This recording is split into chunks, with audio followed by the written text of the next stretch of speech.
A mother's love again. I told you, empty nesting. I just think it's my day off. A little under the weather, so I'm just trying to get some rest until this NyQuil put me to sleep. I wanted to talk. Don't have too many people to talk to, so I'm trying to build me a community to talk to. I know it's some like-minded people out there like me that want to talk. Let's talk about hurt people hurt people. I grew up in a house that I didn't get the loving, and as I talked to my grandmother, I see why. My grandmother didn't get love, and she didn't know how to love, so therefore she didn't teach my mother, and my mother didn't know how to love. She let a man come in her life and abuse her. Not my father, but she said my father abused her. I never saw it because I was too young. But the stepfather that stepped right on in our lives, he was abusive. And he was abusive to me and my sister, but we're not going to speak on that. I'm just going to speak on me. He took advantage of me, and I allowed it to happen from the age of 11 to 15. I told my mother. She didn't believe me. She didn't want me to break up the home that was being paid for and whatever he was doing or whatever was going on. I can't really speak on that because I was a kid. All I can speak on is me. I know it messed me up mentally. I ran away at 15. And a neighborhood young man, a couple of years older than me, said he liked me, but didn't stick around after he got me pregnant. Cheated on me while I was pregnant. Did me all kind of ways, but he was my friend before he was my lover. And he told me he would never hurt me. Said he would never leave me. And he did. I'm not prejudiced. I don't have anything against different nationalities, but he left me for a white woman.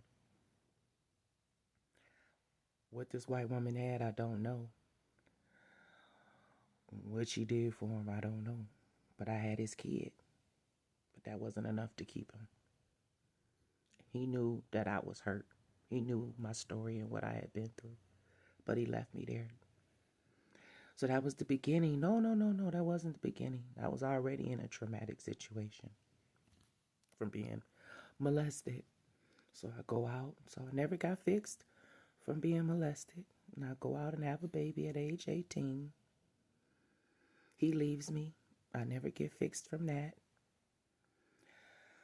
And I go on with life, making bad decisions still. 10 years later, I think I done found somebody and I have another baby. Thinking that I'm going to get the white picket fence, the dog, the husband. Be happy finally. Nah, he did the same thing to me. He did the exact same thing to me. He left me. But this one, stupid ass, gonna say that it wasn't his baby. And he knew damn well it was his baby. We get down to the course to take the DNA test, and I said, why you do that? Why you say this not your baby and you know it's your baby? What's your point? His dumb ass gonna look at me in my face and say, 'cause my friend told me to. Where do I find these people at, huh? Oh, so 10 years later, I find myself in a situation and I have another baby. This one wasn't planned. I didn't even plan to have sex with him, and we'll just leave it like that. Okay? I'm going back and forth. Should I have his baby? Should I have his baby? God said I had a baby. I had the baby. I looked in 2 Peter and I said, why in the world did you tell me to have this baby? And I read it. He said, he who obtains precious faith. And that's why I had her, and I named her Precious Faith. 10 years later, it was me and her. That baby changed my life for the better. I saw things differently.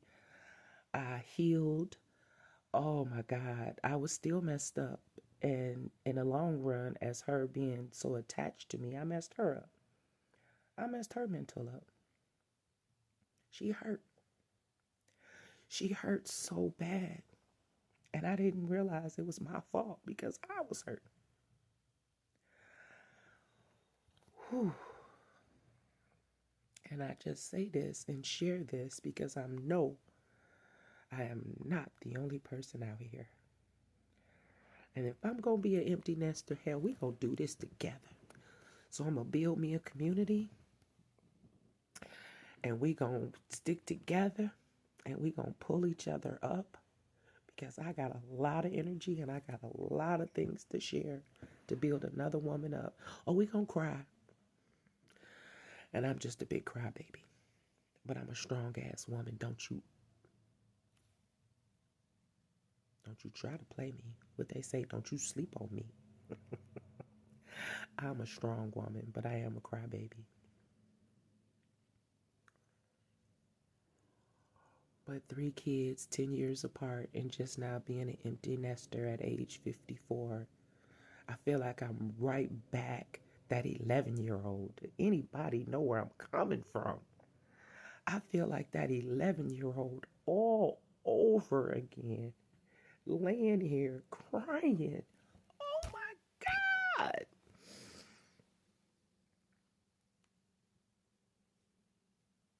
I feel like that. Did I just figure something out? I don't know.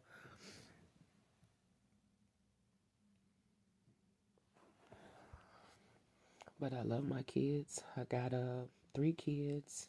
My son has 3 girls and a boy, and my middle daughter has a boy. So I got 5 grandkids.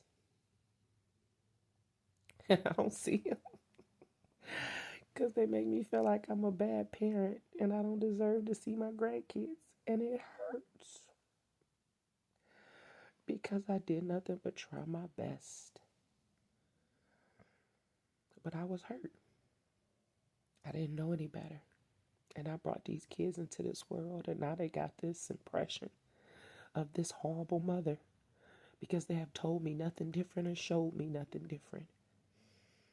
I feel just as bad as my mother. And my mother didn't even feel bad. She didn't care. When I ran away at 15, she went on a cruise. She didn't care. She didn't care. My father was in the Navy. He had wrote me letters and sent them, but I never got them until the day he died. And my mother gave them to me, and they were all open. And of course, they had money in them, and it was gone. Yeah, my mother had a drug problem.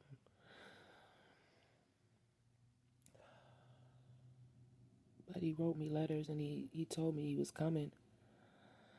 And to this day, I believe my mother and my stepfather had something to do with his death. But hurt people do hurt people. And it don't be intentional all the time.